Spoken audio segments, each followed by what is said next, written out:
We're very happy to have Steve Davis speak to us today. I think Jose is on the screen. Jose, welcome.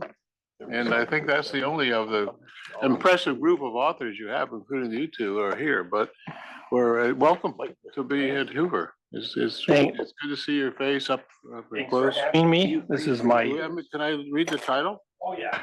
You can. Well, you're the Thomas Susan Ford Professor. Yeah. Whatever you are, senior fellow.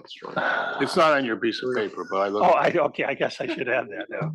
But the title is "The Shift to Remote Work Lessens Wage Growth Pressures." So, take it away, Steve. Thanks for having me, and thanks for showing up. It's always great to present to this group. Jose is online. Nick is teaching, and the other two Fed co-authors, I think, are busy with FOMC prep. So I don't know if they're going to join. All right. So here's the plan of the talk. This is an argument in several pieces. First, I'll just review some evidence. You already know the broad outlines. There was a big, abrupt, unforeseen shift to remote work. And then I'll spend more time on the second point. This was a macro shock with unusual features, and I don't think macroeconomists in particular have integrated the unusual features of this shock into their thinking. So I think this part of my remarks has broader implications than just what I'm going to focus on today. But anyway, I'm going to try to establish A, B, and C there under 2, and I'll show you quantitative evidence on each of them. And then in light of these features, economic reasoning suggests 2 conclusions: that the work from home shock lowers real wages conditional on TFP, and that the wage moderation effect setting gradually.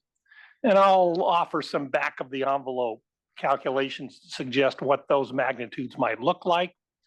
And then I'll actually get on to the kind of more direct evidence of whether these wage moderation effects play out in the way that I suggest they should have. And I'll look at 2 kinds of evidence. One is a set of survey questions that we designed and fielded back in spring of 2022 to basically get at exactly this issue. And so it's kind of a novel piece of survey evidence that we think we captured a transition phenomenon in real time, and you can see whether you think that's successful. And then I'll look at the actual behavior of real wages over this period, and you'll see that they're quite extraordinary relative to other episodes with falling real wage, other macro episodes and with falling real wages. And then at the end, I'll tie all this together and offer, I think, a somewhat different interpretation of the recent disinflation episode than at least the ones I've seen previously that follows from my analysis.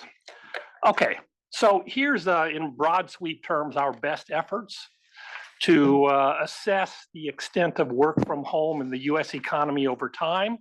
The concept here is full days work from home as a percent of paid full work days. That's the concept. You could have other concepts like the work from home share of hours work. That's a different concept.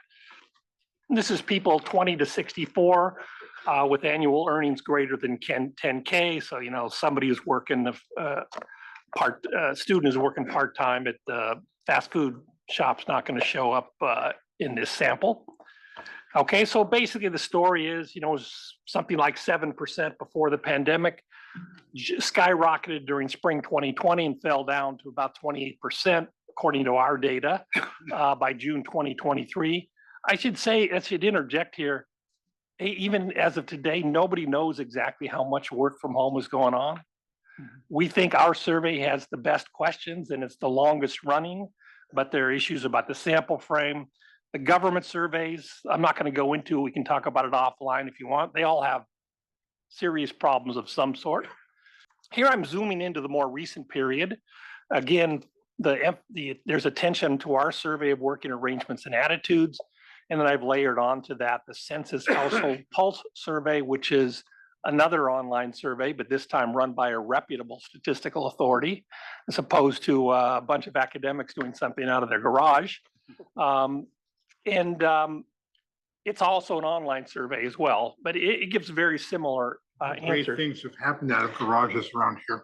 That's true, that's true. And there's two things I want you to draw from this particular chart. First, in the last 18 months, the work from home rate as measured by these two high frequency surveys is kind of settled down. Not much more change happening. And according to these surveys, at least something like 29% of full paid work days in this somewhat selected sample are working from home. Okay. And then just to kind of reinforce the idea that we've settled into something like a medium run equilibrium. So that's kind of quadruple what you thought was. That's kind of quadruple, right? Right.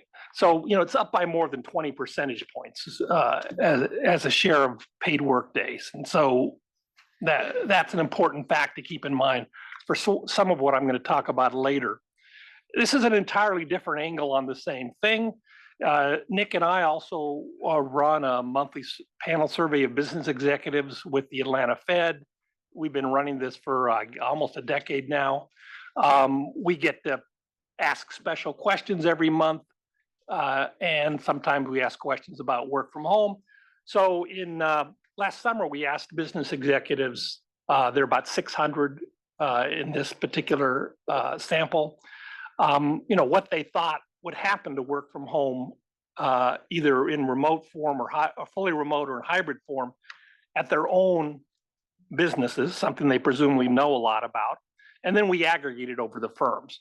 The basic story that emerges there is business executives, not when you read what they're trying to say in the press and, but what they actually say about their own organizations anonymously in the survey, they expect modest further increases over the next 5 years in both hybrid and remote, fully remote. So again, what I've tried to establish now is, as Mike said, there's been roughly a fourfold increase in the extent of work from home as we measure it, something like 20 or 22% of work days have switched to the work from home mode. And it looks like that's kind of where we're going to be for the foreseeable future. Okay, so that's the first thing I want to leave you with. And you've seen most of this before from me, so there's not really much new here. I'm just reminding you of the scale of the shock that happened. Now, just to break down, in terms of how this breaks out, maybe according to our surveys, about 1 in 10 workers are fully remote now, in the sense that I described before. 3 in 10 are hybrid, and the rest are still on traditional working arrangements. Now, this shock had unusual features, had 4 unusual features. First, it relaxed the time budget constraint of many workers. Okay, that's an unusual macro shock. It doesn't happen very often. I'll show you some evidence on how much. Second unusual aspect of this shock is it raised the amenity value of the employment relationship for many workers. Also quite unusual, at least at this scale. Third, it gives employers new opportunities to source labor from low-cost places without relocating the business. And the flip side of that for workers is it relaxes the locational constraints for workers. It's easier to live farther from your place of employment, somewhat farther if you're in a hybrid mode, and a lot farther if you're fully remote. Okay. There's also a fourth unusual feature, but I've talked about that feature at length in this workshop before, and that's that the big shift to work from home had surprisingly benign or maybe even positive effects on productivity in many jobs and tasks. That's central to my thinking about why the shift persisted, and also why it did not happen sooner or more gradually before the forcing event, which was the pandemic. Okay, I'm just going to assert that here because I've talked about it at length before. It's kind of underlying some of what I have to say, and I'm going to try to now put some numbers around A, B, and C. Okay, so, go ahead. There is a D or a E element that because the jobs are very differentiated now, the ability of firms to extract surplus from workers becomes bigger because now 2 jobs are not perfectly substitutable because one allows maybe more flexibility in the time of more stuff like that. So to what extent do you think this is important? To what extent should be considered? I don't think it's obvious whether this shock increases or decreases the share of the surplus that goes to the employer, because there's countervailing effects. People who now have specialized skills in markets for which there was only one employer can now, especially in the fully remote mode, but to a lesser extent in the hybrid mode, they can go to other employers. So it's actually, I think it's an open question. In the JEP article, which we just published, it kind of, one of the points it ends on is this is a big open question, how this is going to play out. So I think that question's on the table. I don't have strong evidence on that one way or the other. It probably is different depending on the segment of the market. Exactly. We would also expect better matching, not just the productivity of a given employee to task would change, but you can find people who are better matched to what you. I share that view. I think there's good economic reasons to think that's true. I have very little evidence, nor have I seen much that speak in a powerful way to that issue. So I'm not going to say anything about it, just not because I think it's unimportant, like the issue Luigi raised, but simply because I don't have a lot of hard evidence to offer yet. But I think it's important. This similar question. It is one concern is that if you work from home, it's hard to monitor what you actually engage with. I mean, what kind of activity you're performing, if it is in the interest of your employer. But on the other hand, there is a selection of facts, which brings into focus the issue of who are you, whose individual budget constraint you're measuring, because it could be individual like us, whose constraint is. I'm going to show you some evidence on what happens on average. And here, selection's a good thing. Yeah, I thoroughly agree with you. There's going to be selection on what kinds of jobs are done at home, who works from home, whether the organization is equipped to evaluate people that work from home. For some econometric identification questions, those might be challenges. But here, selection, privately optimal selection on these characteristics is actually part of what makes this on net a because positive intuitively, thing. I'm thinking about the relaxation of the budget constraint. If I can locate a better match that pays higher wages for efficiency units, the time budget constraint per se may not need to be relaxed for me to find more time. Look, I'm not going to try to write down some theoretical model to convince you that the time budget constraint relaxed. I'm just going to look at the data directly and show you the evidence. But before I show you before I summarize how we try to do that in a careful way, I just want you to think through the following back of the envelope calculation, and you'll see why this is non-trivial. I've already shown you that full days work from home rose by something like 20-25 percentage points of total work days. Okay, so roughly 1 day per week. How the average American who's on this margin spends a little more than an hour commuting and getting ready for work extra when they go into the work site than when they don't. Okay, so then if you think of a full work week as 40 hours of paid work and 5 hours commuting, 1 divided by 45 is about 2%. Okay, so that's a 2% relaxation. That's basically the amount of time you were devoting to work, inclusive of commuting, is about 2% less, just based on the numbers I showed you before. That's the back of the envelope calculation. Now, one additional question on potential effects. There's been a tremendous collapse in commercial real estate in cities. And so what do you think may be the effect when that all works out and if it gets cheaper, firms move back in, maybe some jobs move back in? I think some and different kinds of jobs have moved back in, and there you'll see it. I think some people have moved back in too, who find it cheaper, but different people who find it, young people who now might want to be close to the work site and close to the action of urban centers move in. So that's happening. In terms of the broader question you raise, my own view, and I've talked about this elsewhere, I'm not going to say much about it today.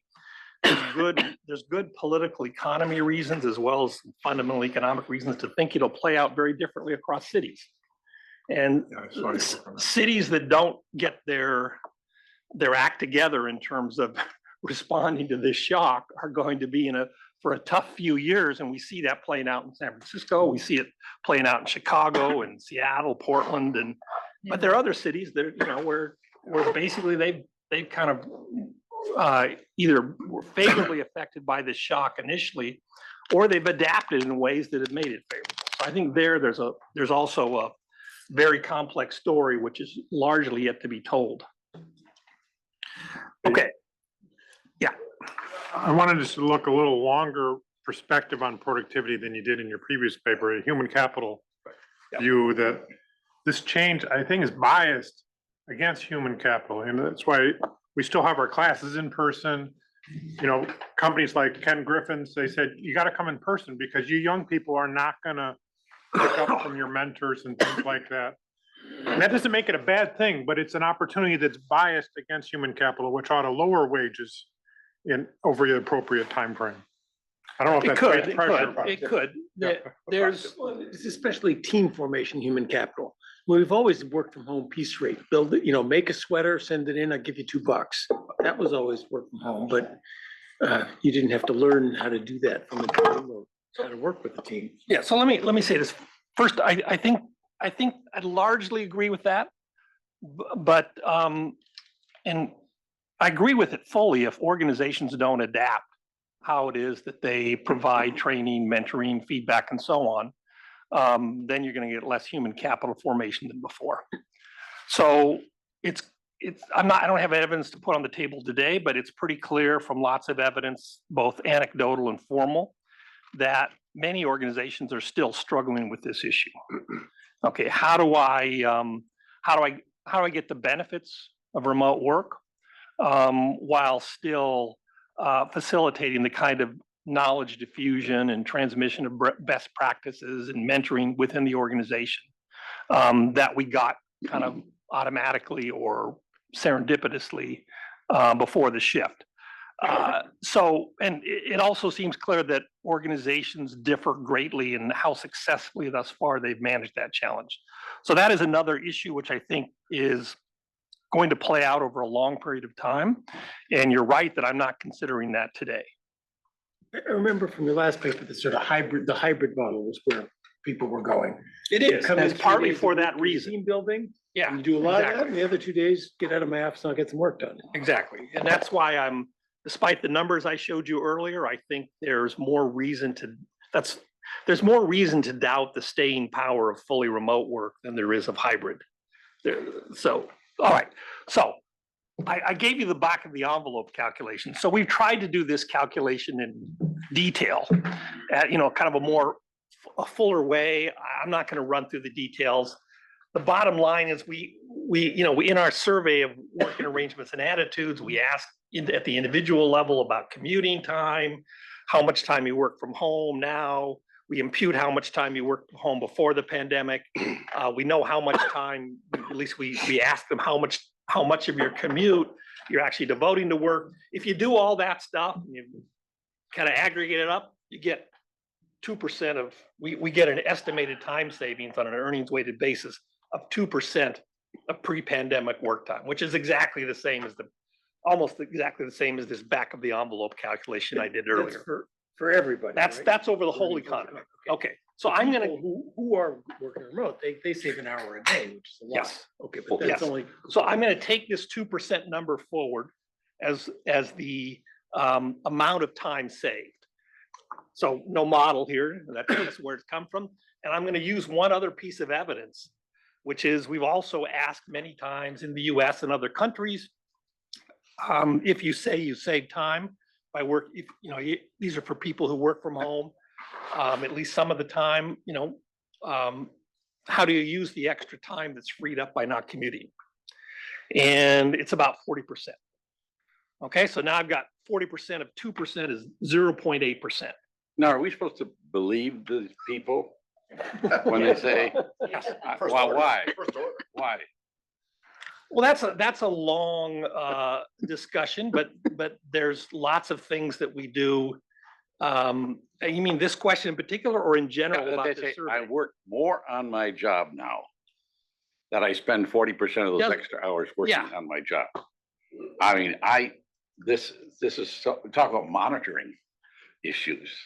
This self-reporting. This is, well, there's a lot, I don't know, I don't remember whether you at the previous time I talked about this. I But did. the self-assessment values, I don't have a way to validate this one directly, but I can say that the self-assessments that come out of this survey line up with actual outcomes on other dimensions. So the general thing is there seems to be information in these self-assessments. But if you don't want to take this one, then you can apply some other number to the 2% that I gave you before. Yeah. Okay, I mean, the other thing that I hear you say is that people say that productivity hasn't been hurt. Well, nobody ever asked me about the productivity that shock that I affected. It's like the people That's up not here. today's talk. That's No, I not know, today's talk. but these self-reporting things are. Everything today is about conditional on productivity. So I'm not taking, Yeah. I'm not taking any stand Yeah. on productivity effects today. And so even though I kind of disagree with your assessment, I'll leave it and go forward. Steve, I think there's another time dimension, which I have two kids with MBAs, and I talked to scores of their friends with MBAs, and a lot of them work from home. And there's kind of this almost like a complementarity of things you need to take care of at home and work. You know, you're at work and you have 10 minutes of downtime, you don't do anything. You're at home, you have 10 minutes of downtime, and you take care of something. And I think they would. My sense is, if you just asked how much extra time do you think you have, they'd give you a higher number. But I could be wrong. I think this is really picking up because it's sort of one dimension. Yeah, well, you see the chores and home improvements, that's your point about, you got more. Yeah, time. they think, I guess if they think about it during the workday, but I feel like there's this interaction during the day that just buys you time. Muting. Yeah. And the question is, well, what fraction of the Right. day, when you're being paid to work, are you actually working versus doing something else? And even at work, that's Right, and maybe at work, you can't do anything else, and at home you do stuff. Let me go forward. I got more to say. Just real Okay. quickly, there are also studies that look at what actually goes on when people in their cars for long distance commuting. And it's not all wasted time. So they impute the opportunity costs less than the wage.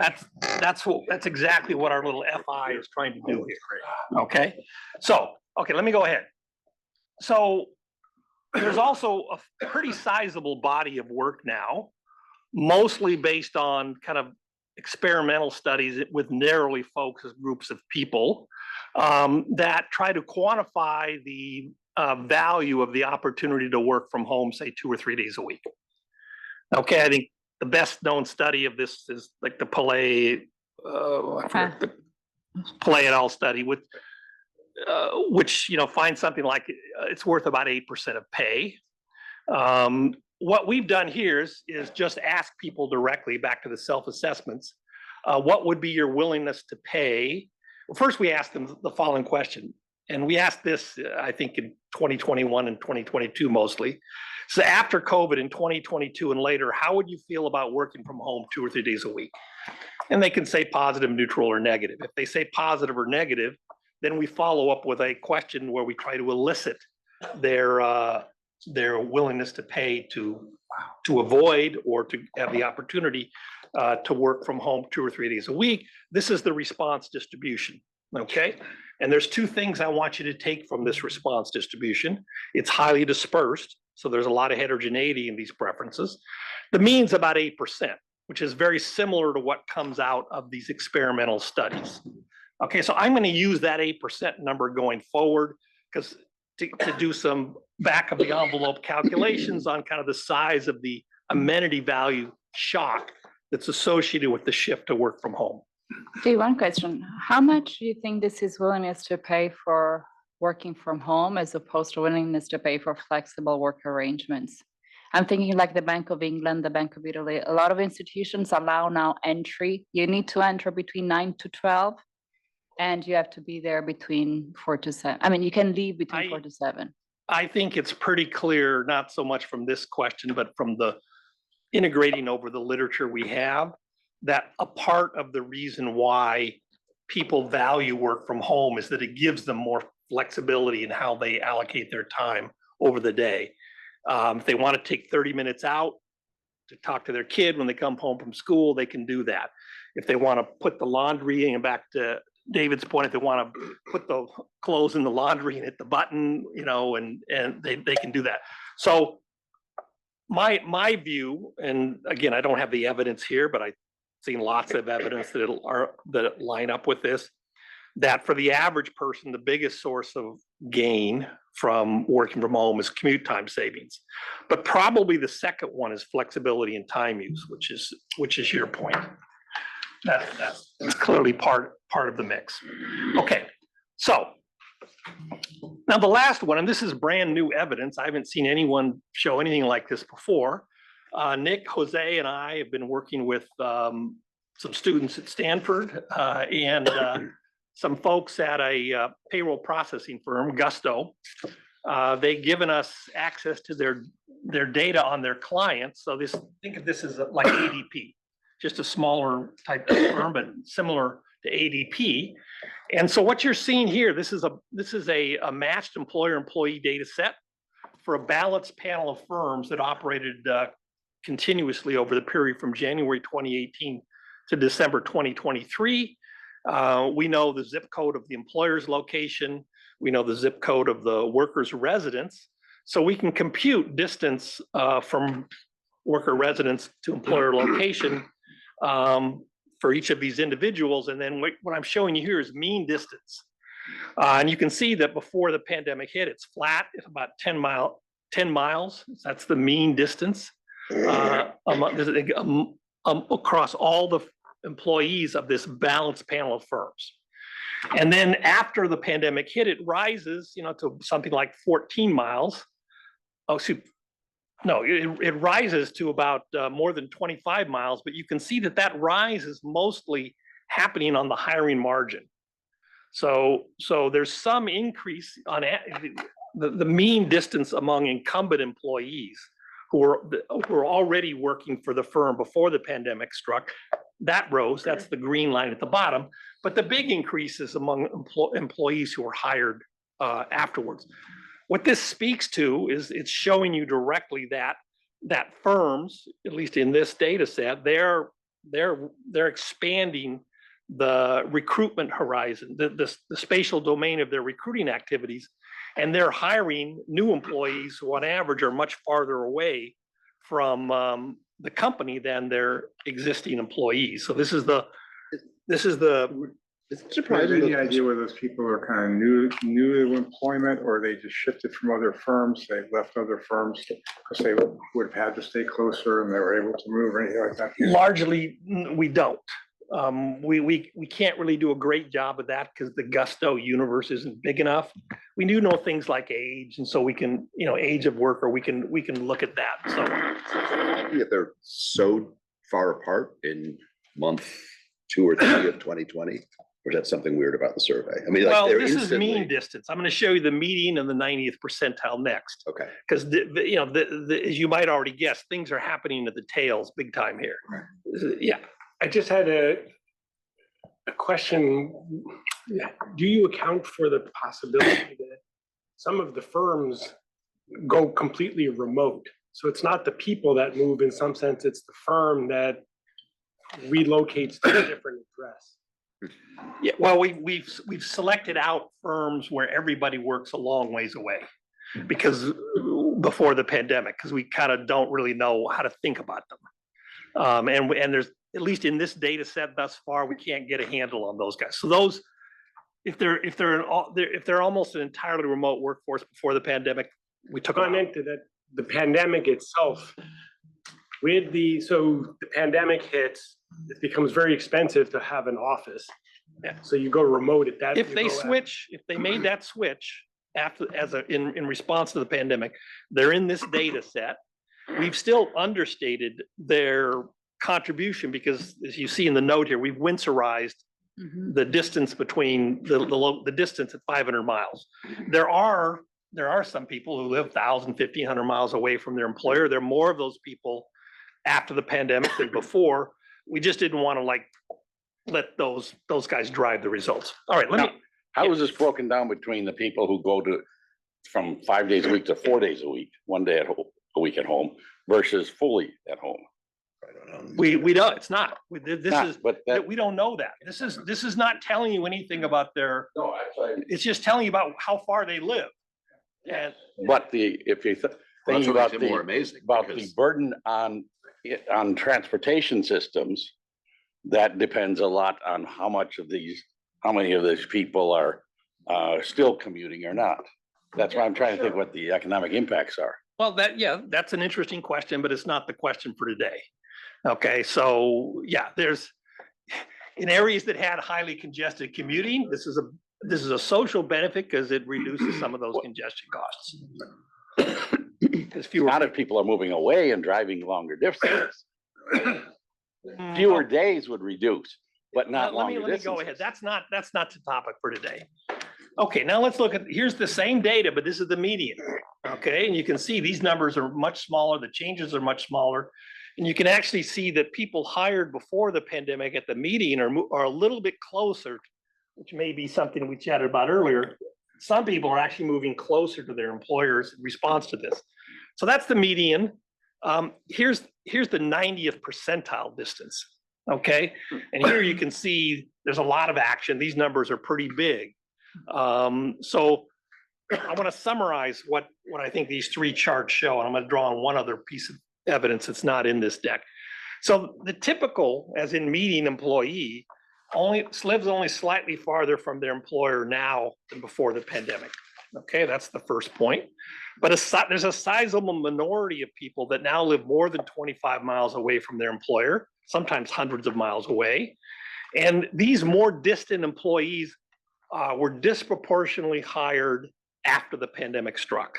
Okay, now, because I had a balanced panel, and I don't have the youngest firms in this analysis, we know from other sources, particularly the sway, and perhaps not surprisingly, younger firms are more likely to offer remote work and hybrid working arrangements than mature firms. And so I probably understated in these data the extent to which employers are increasingly relying on distant workers. Okay, the last thing I want to leave you with from this set of charts is the shift to greater employer reliance on distant workers is still very much underway because it's happening mostly on this hiring margin. Okay, so this process is not done. If you ask employers how often new hires are asking about how often they have to be in the office, because I can tell you anecdotally, a lot of the people around here, like venture capitalists, private equity people, are trying to hire in their portfolio companies, say that became a very prevalent and deal-breaking answer in the last couple of years. Yeah, well, there's lots of evidence to support that. So maybe the cleanest evidence is there. I can't remember who looked at this. Evidence from LinkedIn on what happened to application rates over time as a function of whether the job allowed for hybrid or remote work. And I think I don't remember whether this was 2020, 2022 or 2023, but basically something like 15% of the postings were getting half of all the applicants. And then these were the concentrated among the postings that were offering this. So that's very much consistent with what you're saying. And there's also evidence in the survey of working arrangements and attitudes that's very much consistent with that view. Are the people hired afterwards disproportionately younger? Do you know that? Do you have any data on that? You know, that's a good question. I could know that, but I don't know it off. Well, because I have a follow-up question. It's in this data set. Yeah. Okay, why? Those are people most likely to be schooled in artificial intelligence, and AI people are more likely not to have to go into an office because they're younger people and they're used to a world of different communications than older people. Hang on. And then you don't know that. No, we don't go there in this data set, but we go there in the sway. So what you see in the sway, and others have found similar things in survey data, is the incidence of working from home actually peaks in the 30s and early 40s. Okay.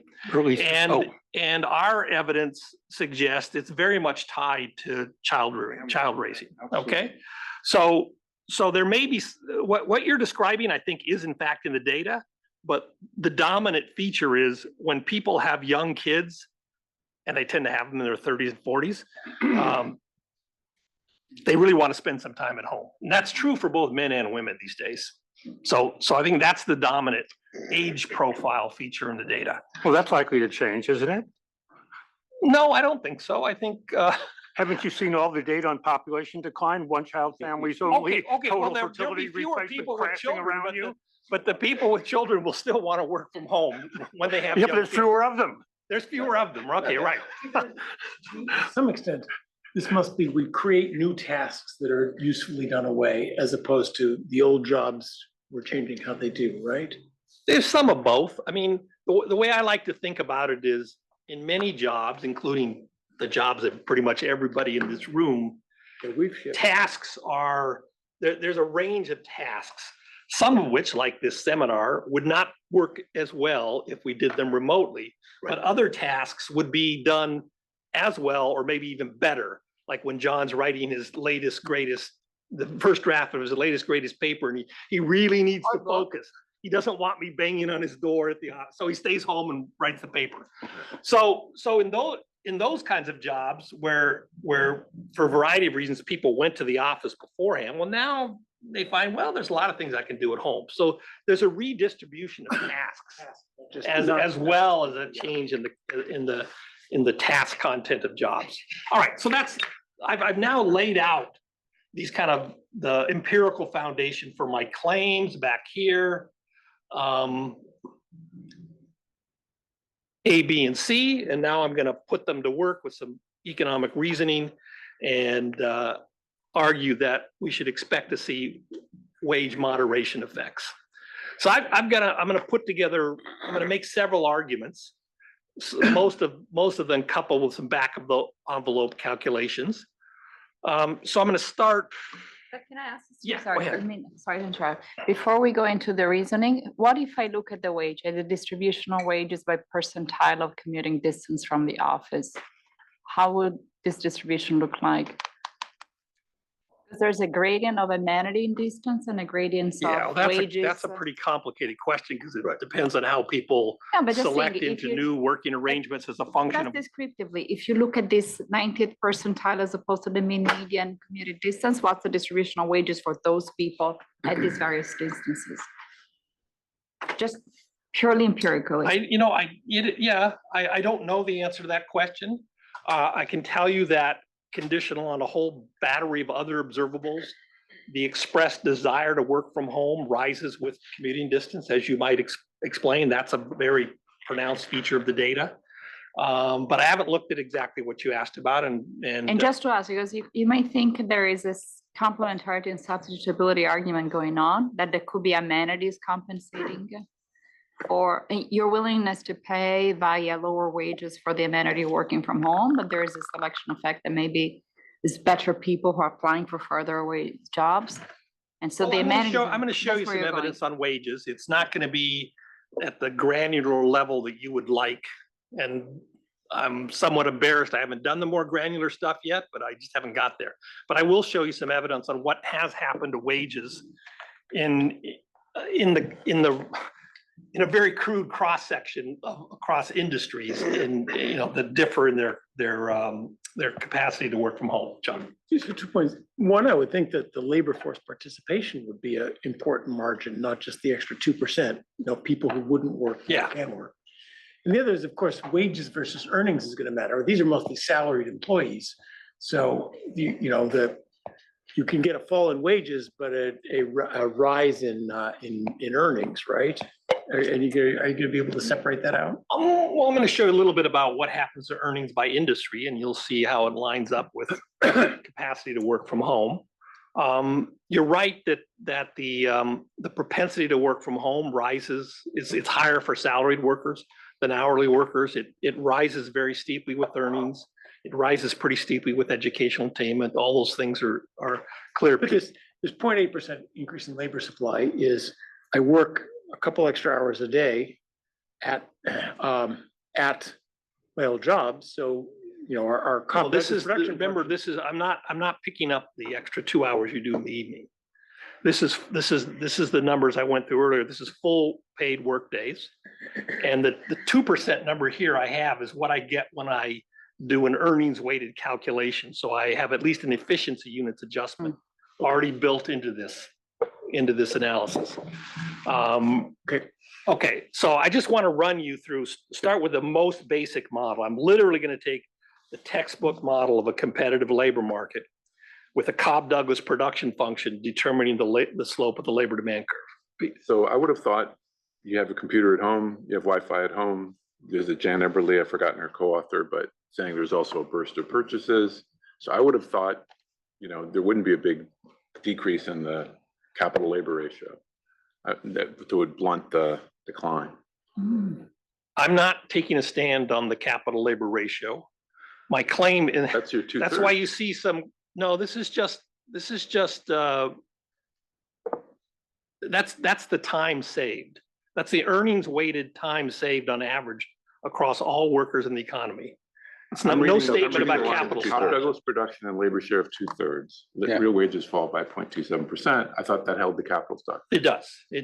So that yes, I'm going to hold the capital. I've held the capital stock fixed there, and there are countervailing effects there. There's more idle capital in the business sector, and there's now more utilization of capital that was previously unutilized for work purposes in the household sector. I'm implicitly treating those two things as a net wash in my calculation. I'm just trying to get you on the page of there's a wage effect here that's material. That's all I'm trying to do now. This is not, I don't want to hang my hat on this. I'm going to go look at the data to get some numbers, but I still want to kind of explain, why should we expect something here? All price effects depends on which curve is flat and which curve is sloped, right? So we're allowed to. Yeah, you can, but no, I didn't make it. The thing I like about this first calculation is I haven't made any assumption about the elasticity of labor supply with respect to wages. Okay, it's just literally an outward shift in the labor supply schedule. Okay, that's all. I thought about putting a calculation in here where I take a stand on what the labor supply elasticity is. I decided not to. Instead, you get that fourth bullet point, which I just point out that 0.27% is a lower bound because it doesn't account for all the other things, all the other reasons people like to work from home. But that's not, you are assuming, if I had a horizontal labor supply curve and I shifted to the right, it has no effect on the wage. Okay, you know what? It never occurred to me that anybody would want to entertain a horizontal labor supply curve. I would think. You just said this. Okay, fair enough. Doesn't matter. Fair enough, It's not Casey. just at that extreme, and it matters. You Okay, need to have an okay. incidence question here, like John said.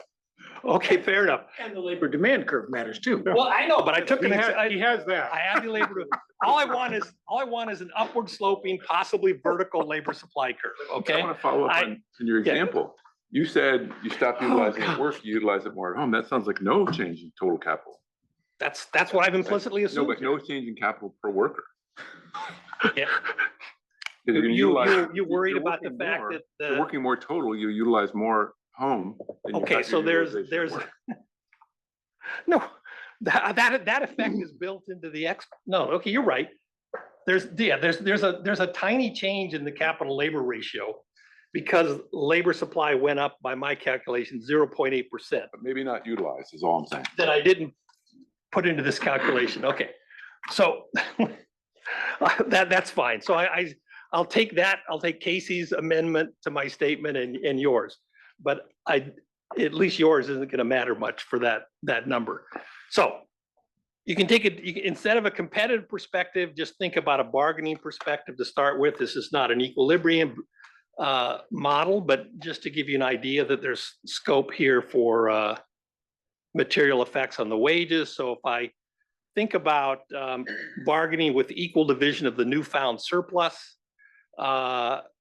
take my 8% pay equivalent gain plus basically 25% of workers who got those gains, wages fall by 1%, conditional on capital stock and TFA. Okay, so It would be a good thing to do a quick sensitivity analysis to the numbers we use, like Casey and Kevin Hassett in their papers, and just see how it's probably not going to change things very much, but just to avoid having to have an argument. Yeah, well, about it. I think there's actually, I'm gonna get to, there's a brand new paper that I'm gonna refer to in a minute that it's got a full-blown calibrated dynamic equilibrium model that delivers a number. I'll tell you what that is in a minute. But you'd need a whole seminar to get through that paper. That's not a transparent back of the envelope calculation. So, but even the 1% number, notice that it's a conservative assessment in that it ignores the heterogeneity and preferences over work from home and the selection on who works from home that we expect to happen in equilibrium.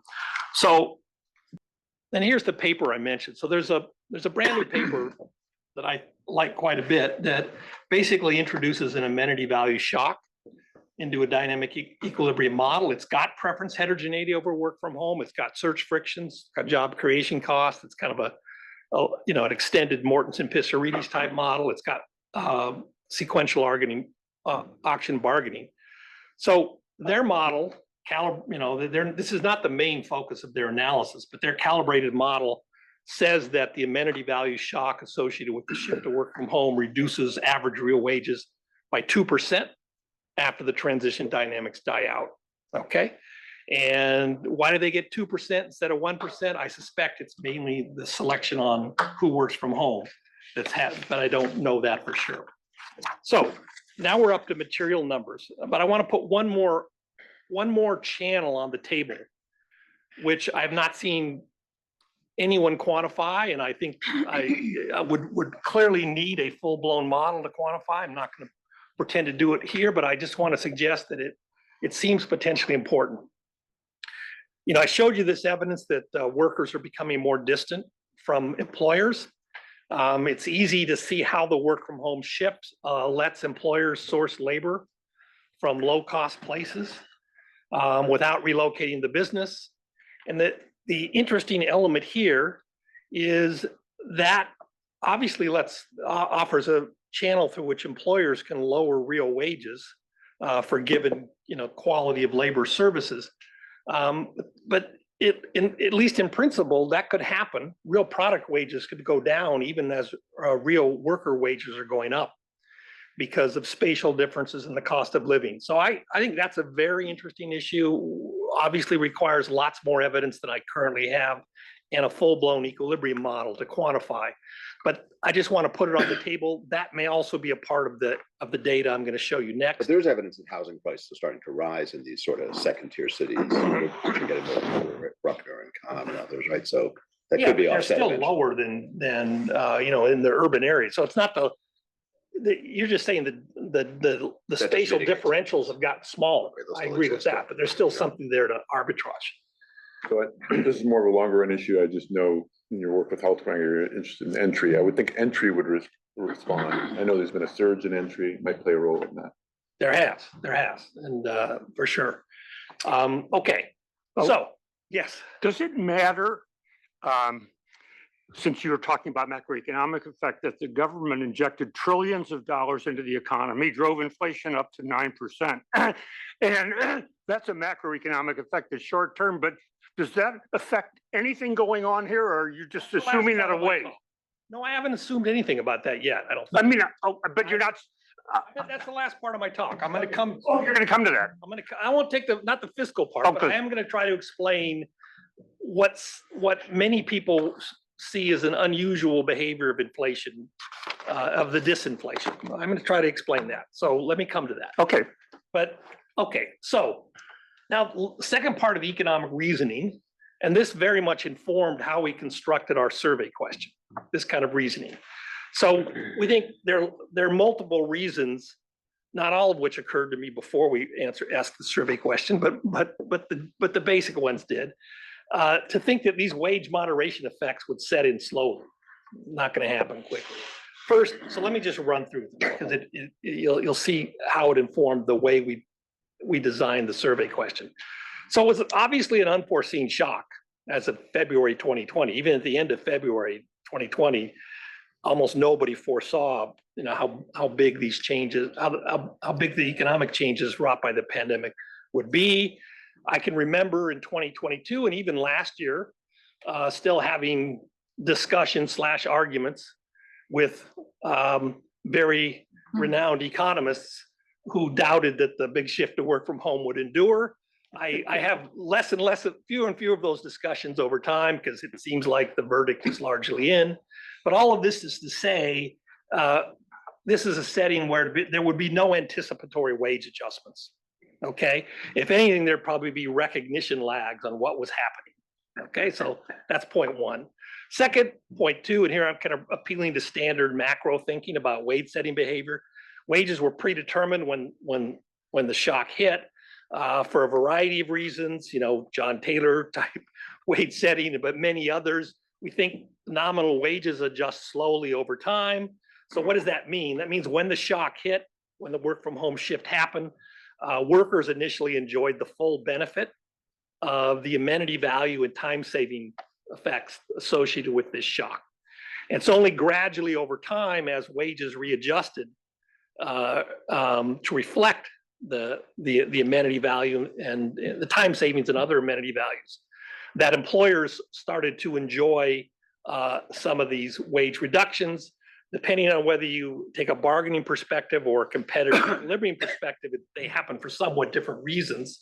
But as I tried to argue earlier, even whether you look at things from a bargaining perspective or a competitive perspective, you're still going to get these wage effects shared with employers over time.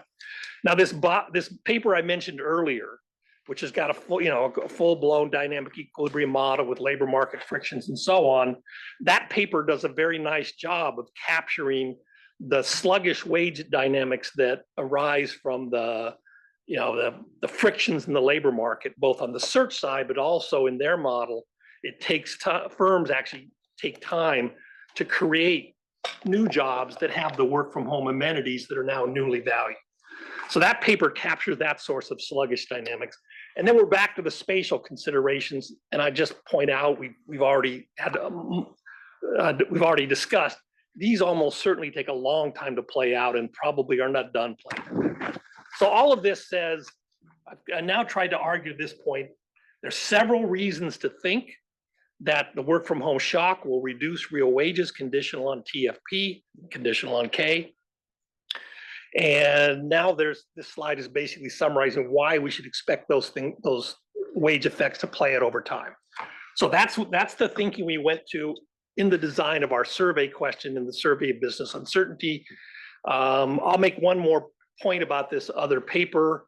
They are appealing to the amenity value shock to explain several other unusual aspects of labor market behavior since the pandemic struck. So I will refer you to that paper for evidence on those fronts. Okay, so I'm going to go to this survey business uncertainty now.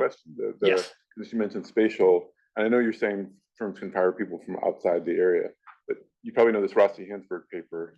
It shows a striking reversion back to much higher working in person outside major metropolitan areas, or the biggest cities. The biggest cities is where working from home has persisted. Or no, we've got that is. I don't endorse their exact answers on that, but that's largely right. And we've got other evidence from different sources than what they put forth that tell a very similar story. But it seems like an opportunity for you to test your mechanism. Is this not only heterogeneity by industry, but by well, that's what I meant when I said earlier that I'm somewhat embarrassed that I haven't taken a more granular approach to the data yet. That is exactly one of the lines that I want to pursue. Frankly, I just haven't gotten to it. And we've been doing lots of other things in this work from home space, as you can see. Maybe saying this is something that applies to office jobs, but on a farm, you got to show up and milk cows. And I think to Pete's point, it applies differently across different metropolitan areas. Yeah. There's a lot of variation of exactly that sort to play with. It's across locations, it's across types of jobs, it's across types of people. So all of that is like fertile ground for exploration, and we just haven't done it yet. I was wondering what's your feeling, given the debate in the literature, in the labor literature, are we in the transitions, are we converged? Because most of these models have no capital. So in going back to Pete's, if there's any differential capital intensity in the jobs that are more easily sourced from home, and we think about how much the baby growth model takes to converge once you shock it, we may be talking about I very don't long think we fully horizons. converged, mainly for the spatial reasons I talked about before, but also because, as we chatted about briefly, organizations are still, many of them, Very many. struggling with how to adapt their HR practices and their management practices to a hybrid working mode. That process is still underway. All right, let me get to the evidence, and I'm going to rely now on the survey of business uncertainty and some wage data that come out of that. And I want to first just persuade you that this is a sensible survey, and on the wage front, I mean, I think it's sensible on many fronts, but all I've done here is take, so in this survey, what we're doing is we're asking senior business executives about outcomes, actual and projected outcomes at their own firms, and then we aggregate, okay, typically with some kind of employment weights. And so all I've done here is compare nominal wage growth in 12-month periods that come out of our survey to other standard sources. We did this in May 22, May 23, and you can see the numbers line up. So I'm just saying that this is kind of some indication that this data set is giving us aggregate data, at least in this chart, that's in line with what you see from other better known measures of wages. Why does AHE slow down more? Do you know? What is what? Why does average hourly earnings slow down more in the, you know? There's huge composition shifts going on. And so I'm actually going to avoid using that data series for just that reason. Okay, now this chart looks at expected wage growth over the next 12 months at the firm level. We're asking these guys in some of these survey waves, you know, what do you expect to happen wages at your firm to their realized wage growth? All I want to show you in this bin scatter is there appear to be a lot of information content in their subjective expressions of wages. In other settings, we've taken, not with this survey, but with similar survey instruments in the manufacturing sector, and looked at the information content of plant level projections by the plant manager or someone else senior for sales growth, revenue growth, employment growth at these organizations. And there, by the advantage of working inside the census universe is we got the kitchen sink of all industry, past industry and firm level and plant level outcomes. The basic story that comes out of the basic story that emerges there is that even in kitchen sink regressions, where you've conditioned on everything you might imagine, these subjective forecasts of own plant outcomes have tremendous explanatory power. Okay, so this is one, you know, partly related to Ken's earlier question about whether we should trust the survey-based data. This is a different survey now, but I just want to leave you with the thought there's lots of evidence that these subjective assessments have real information content. So that's preliminary. Here is I'm going to now show you two sets of questions, which I'm going to use to quantify this overall wage moderation effect that I've argued should be there in the data. So we asked the business executives in this survey.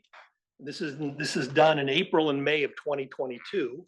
Two sets of questions. Look back questions about wage moderation effects due to the rise of remote work, and look ahead questions. So here's the look back one. It says, over the past 12 months, has your firm expanded the opportunity to work from home or other remote location as a way to keep employees happy and to moderate wage growth pressures? Okay, so this is kind of the leading question. You can see two things from this chart. About 40% of them say yes. And the percent that say yes is much higher in finance, insurance, professional and business services than say in retail, trade, et cetera, leisure and hospitality or goods production. So in this rough cross section, the patterns look like we would expect, and there's about 40% of the firms. If they answer yes to this first question, they are presented with this follow-up question. What is your best estimate for how much expanded remote work opportunities have moderated wage growth pressures at your firm in the past 12 months? These are the response options. Notice they have the response, they have the option to say 0, and many of them do. Okay. So we give them, even though they said something, if you look carefully at the question, we've got keep employees happy and to moderate wage growth. So, they could just be doing this to keep employees happy. And we've allowed Happy in for your work. happy in your work. Okay, then we ask a roughly symmetric look ahead question. Oh, same guy, same business executive, same time. Over the next 12 months, will your firm let employees work from home or other remote location at least 1 day per week to restrain wage growth pressures? Very similar structure to what you saw before. So I'll skip over this quickly. Then we ask the same kind of follow-up question with these response options. And now I'm going to show you what we get when we integrate over all the firms in the data set, including the ones that say no, and the ones that say yes, but follow up with a 0. Okay, so only about 36% of these firms in the sample say that either in the look ahead back direction or the look ahead direction, or in both directions, they're getting some wage moderation effects. So, almost 2/3 of firms say, no, they're not doing this. But when you integrate over all the firms, you get a cumulative wage growth moderation over 2 years centered on spring 2022 of 2 percentage points. Okay, so that's a material effect. And this is my effort, my best effort to date, I think, to quantify all the different channels that I talked about before. Now, if you're like me, you want to see the underlying micro data, not just the aggregate data. So here it is. This is a histogram of the responses at the firms for the 36% that gave some number other than 0. Okay. And you can see they're concentrated at the low end. That's somewhat comforting because at least one reader of our paper has raised the question, well, what if firms are just giving you, they misread the question and they're just telling you how much they're moderating wage growth for the small subset of employees at their firm that they've shifted to remote work. And you can see there's not much out there in that tail. So that's the cumulative distribution. Steve, do you have I lost track of the questions, but do you have sort of the fully remote versus day a week thing to kind of break out the location versus flexibility? Because No. the day a week doesn't let you move, but the No, fully it remote doesn't. does. We didn't ask that. Remember, this is a survey of senior business executives. Right. We designed the survey instrument so it takes about 5 or 6 minutes to answer because of these guys, otherwise they aren't going to bother. So we're very cautious about asking these detailed multi-part questions. We just decided not to go there in this survey instrument for that reason. We did ask. The compensating differences, you would say that people who have to work in person, their wages are going to go up. Yeah, and there's some people who don't. Oh, And then, well, that's They all had to work on. so you, So and that's, from that perspective, actually, your first calculation that we argued about with John is the better way to go because your control group's not contaminated by the treatment, so to speak. Yeah, this is not an equilibrium calculation. So that I take that point, and I think that's true generally of these surveys. They're very good at getting individual level responses. It's hard to get the equilibrium response from a survey. I take that point, and there may be some offsetting effects. People who now work, although it's not so obvious why that they were already getting a pay to go on site. Now you're jealous. You'd have to appeal to some argument that, well, now Joe gets to work remotely and I don't, so I need to be compensated. No, there's a choice. You're going to have more entry. If there was no change in pay differentials among jobs, then everyone enter the job that gives you the amenity. And then you would have a shortage of the people who want to work on site. So that would be the compensating differences view that the theory. Look, I don't have, let's just leave this. This is not an equilibrium calculation. I accept that. It is, however, unusually direct evidence on the mechanisms, I say, because I talked about three very different mechanisms in play that is otherwise very hard to get at, because for two reasons. One, it's a transition phenomenon, so you have to capture it at the time. I can certainly write down a model that would capture these various transition effects. Trying to take that model to the data directly and really being confident about the quantitative answers would be somewhere between hard and impossible. So I accept the imperfection of this evidence, but I don't call it imperfect, it's just a piece of what, yeah. So Casey's point is that people will start saying, if you don't let me work from home, I quit. And that takes more time. You got somebody who's been there, he's been there for 20 years, and it takes time for him to say, well, Joe over here will let me work from home, I quit unless you give me a raise. And I think you're saying, well, 2 years is longer than that amount of time. Yeah, shorter than that amount. So, yeah, let me, thanks, John. So, it's just like, this is a hard thing to get a handle around. This is, I think, if not the best way, it's certainly kind of a novel way to try to get at something that economists normally have a hard time quantifying. All right, I want to continue here because we're getting short on time. Let's shift now from this subjective assessment type data to what actually happened to real wages. So I've got the CPI, it's the blue curve, it's rising. Everything's indexed to 100 in the first quarter of 2021 here. You can see that, and I've picked the two wage series that I think are least affected by composition shifts. The Atlanta Fed wage tracker is 12 months apart for the same person, and it's the median value of those 12-month changes for the same person. So it's controlling for composition effects across persons. The ECI is constructed to get the median wage at the occupation level, and then it's a fixed weight index over occupations. So one of these surveys is controlling, at least imperfectly, for composition shifts across workers. The other is controlling for composition shifts across jobs. If you've looked at the other wage series, they're bouncing all around on this during this period because of these huge composition effects. So these are not perfect indexes by any means, but I think they're the best available in this episode. And what you see is real wages fell, okay? And then what you might say, so what? Well, here's why this is so extraordinary, and which has caused many people much head scratching. I don't know of another episode like this in post-war US history. I only went back, it's hard to get good wage data going back very far, but so I went back to the start of the Atlanta Fed wage tracker period, and I took all episodes with falling real wages. Okay, there are 4 of them. And then in each episode, you can see the annualized and cumulative real wage change, and I've got 3 different measures of labor market tightness. So what stands out about the recent episode is by any measure of labor market tightness, it's a period of extremely tight labor markets. By some measures, the tightest labor market ever on record.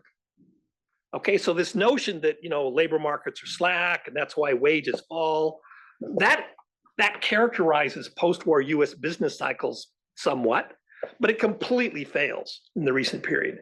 So that's the thing, that something extraordinary happened in this period. Yeah. Shouldn't that be happening? Shouldn't that be expected since inflation was rising sharply and it was unexpected? And then So, 1979. during this period? So yeah, nominal wages didn't keep up with inflation. You said you were gonna, I think somebody already said this, you said you were gonna come back to it, right? I am, and what I'm going to show you is that if you think it's this surprise inflation story, which I think is the leading interpretation, then you should expect to see some wage catch up over time. Real wages bounce back, and basically they don't. That's coming. That's the punchline. They don't, which is the main piece of evidence that I think it's not. I'm not saying there was no inflation surprise that drove real wages down, but there's no bounce back. So the general series people use showing there's been real wage gains since April is because of composition effects? No, there are real wage gains. They're just not taking you back to where you were. That's coming. Yeah. That's coming. There are also composition Your effects. story would say a bounce back as well. You started with the neoclassical growth model, static, one period, but Yeah, I mean, capital, labor ratios Eventually- adjusted. yeah, Yeah, I mean, eventually, okay, but right. fine, but that's Capital would that's adjust, not yeah. gonna happen in 2 years. Or 1 year. Because the productivity went up. That's a slow working effect. So let me, Sorry, Steve, what about illegal immigration? Because these measures don't capture illegal immigration. Illegal immigration went up, and that's put downward pressure on wages. there are other sources of labor supply shifts that I'm not capturing here. My surveys probably do capture some of these illegal immigrants, but I take your point that I'm missing certain labor supply, and it's at the low end of the distribution. But we'll see that's not where wages have fallen. Okay, so that's coming. We're running out of time here. Let me finish it up here. Okay, so I got a little bit more evidence I want to put on the table. Here's some rough cross-sectional evidence. Maybe I'll skip this because you kind of already know it. This is the ECI by industry. Okay. Okay, what you see here is fire and insurance, well, they're down at the bottom. They had big increases in work from home. Okay. Leisure and hospitality, retail trade, they're up at the top. Okay, that's partly my response to Luigi's point that he just made. But it's also, these guys don't work from home. Okay, some of the ones don't, some of the ones are a little puzzling. Manufacturing and construction, they have surprisingly large real wage declines, given the low rates of work from home in those sectors, especially construction.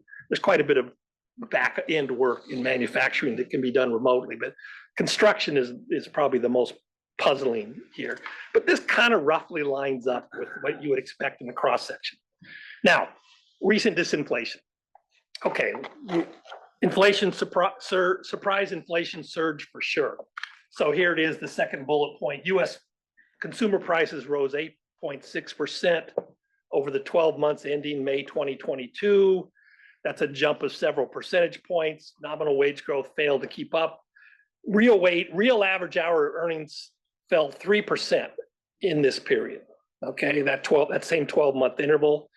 Now, that understates the extent of the surprise cut in real wages, because on average, nominal wages rise more rapidly than prices, and according to the CPI, at least in the 13 years before the pandemic, they were rising at 0.7 percentage points per year. So I take 3 plus 0.07, and 3.7 percentage points is kind of a rough back of the envelope estimate of how much real wages fell, plausibly due to an inflation surprise. So macroeconomists, at least some, looked at that and said, we're in for some inflationary pressures coming from worker efforts to recover what they lost. Okay, and the argument is a sensible one. I've summarized it there. It's pretty much, as I understand it, kind of standard new Keynesian logic.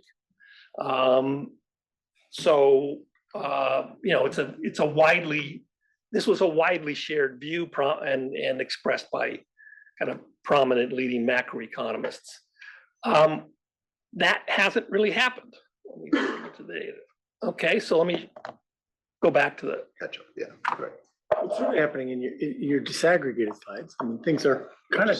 Well, they're coming back, but the point I want to make is, as of September 2023, real wages are the same as they were in January 2021, whereas they normally go up by 0.7% per year. So I'm not saying there's been no recovery. I'm saying we're still well below where you would expect. The cumulative shortfall is large, despite what remain historically large labor markets, historically tight labor markets. Okay, so the bottom line, how I interpret the recent disinflation, there was, at least from a new Keynesian perspective, I'm curious to hear what John says if I survives in a fiscal theory of the price level perspective, or a married version of the two. But in a new Keynesian model would say we haven't recovered back to where we would have been before, despite extraordinarily tight labor markets. My explanation is basically because compensation has shifted to some extent from cash to non-cash amenities. And how much did it shift? Well, my best estimate is by 2 percentage points, which is not that far off from what the shortfall is here. So I have a very different interpretation of the success of the disinflation that we've recently experienced than I think I've heard anywhere else. Yeah. Are you saying that the tendency for more work at home is compensating so that workers are not demanding more nominal wage increases? Exactly. And I'm also saying, because I didn't make it clear, it's a transition That phenomenon. sounds plausible. It's a transition phenomenon. This is not like we're going to keep getting these continual, Right. wage moderation effects. It's a transition phenomenon. Based on the evidence I've shown you so far, my best guess is that the transition has largely, but not entirely played out. That's a vertical demand for labor with a sloping supply of labor. Why vertical? Because the extra amenities all come out of what the worker gets, rather than if you had a flat demand for labor, we would just have more workers in the same wage rate. That's the answer to this question. I'm not following that. I mean, my back of the envelope calculations involved a sharing of those amenities. And they were pretty big. They were like, my estimate was 8%. The opportunity to work from home half the week was worth 8% of pay. So if you have a flat demand for labor, so I can sell widgets at $100 and I can sell any amount of widgets at $100. And so what I just hire more people and you still get paid $100, and whether you enjoy it or not. I don't. Help me out here, Okay, Casey.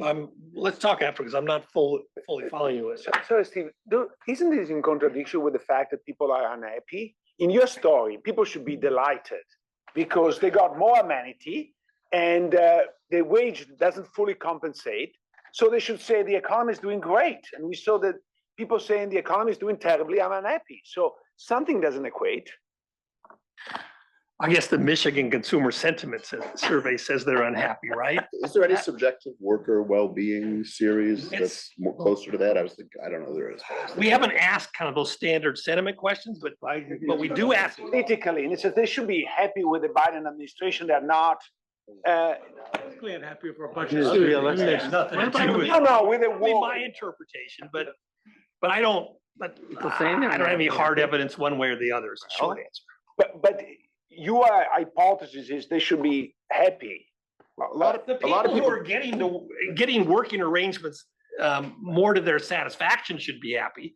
The cross-section evidence certainly supports that. I haven't tried to say, well, how does this fit in with the time? No, but if the wage reduction is driven by people who get amenities, they should be happy of that situation, not complain. Yeah.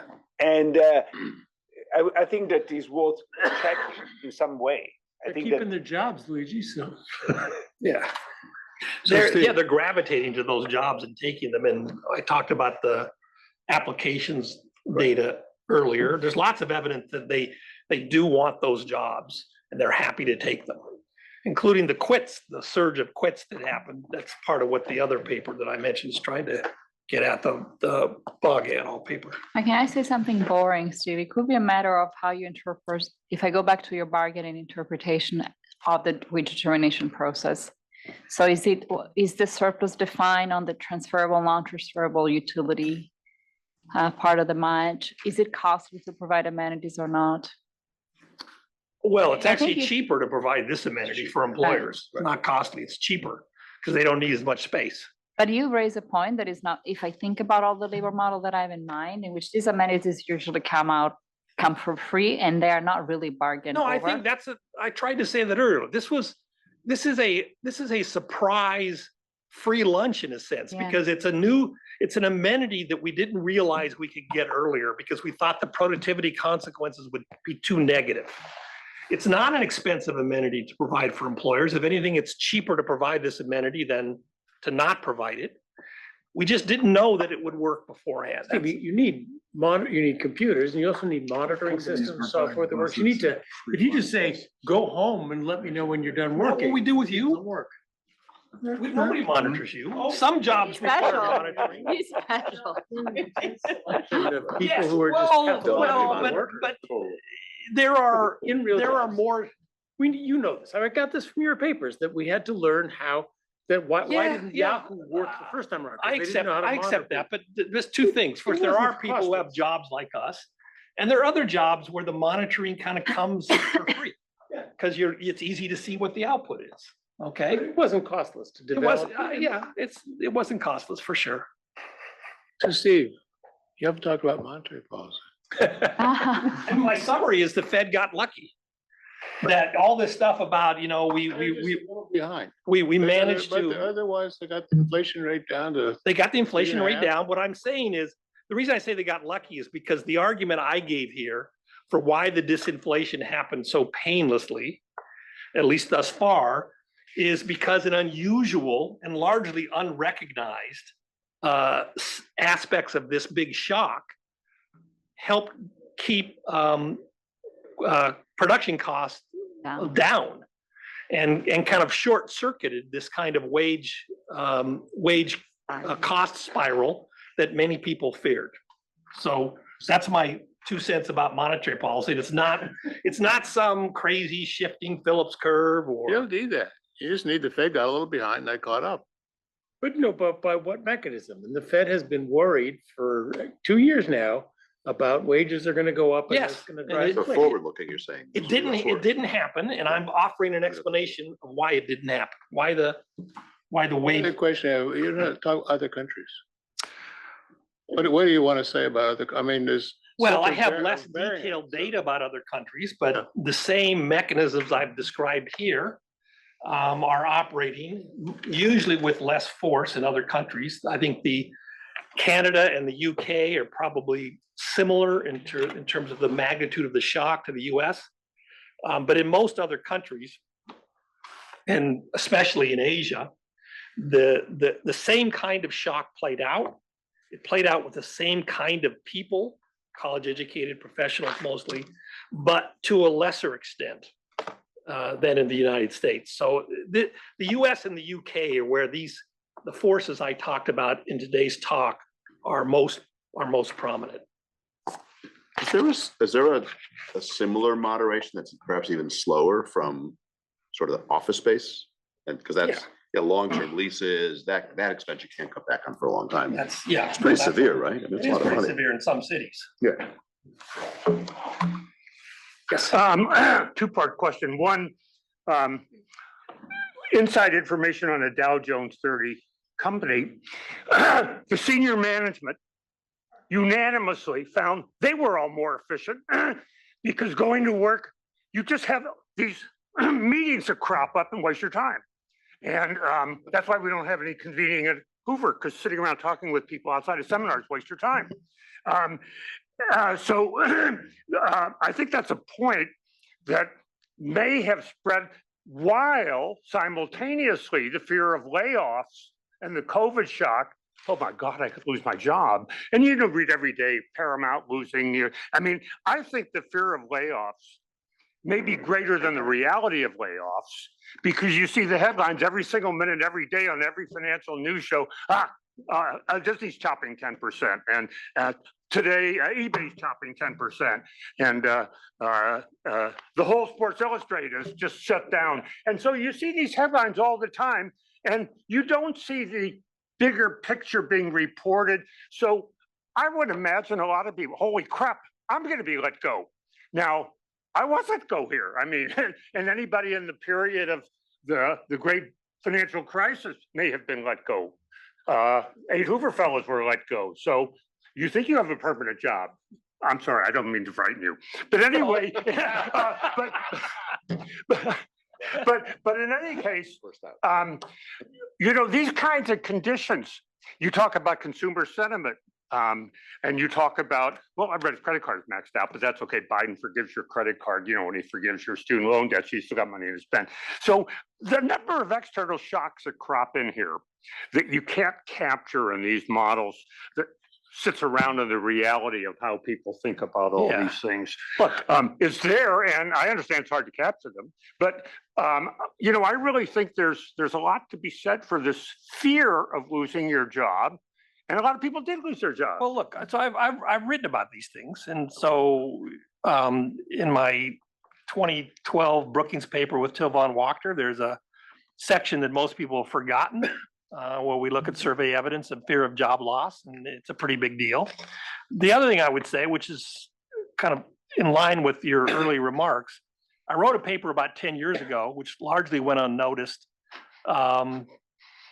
saying, look, layoff rates have been declining secularly for 40 years, at least if, as near as we can tell.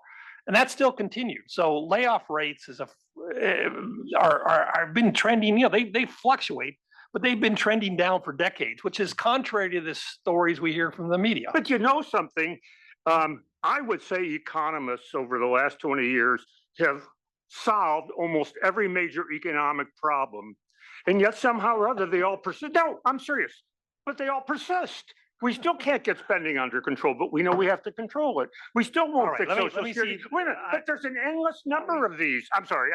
We got. We have one question over. Oh, okay, I'll stop. Distance. When is it? Speak up, John.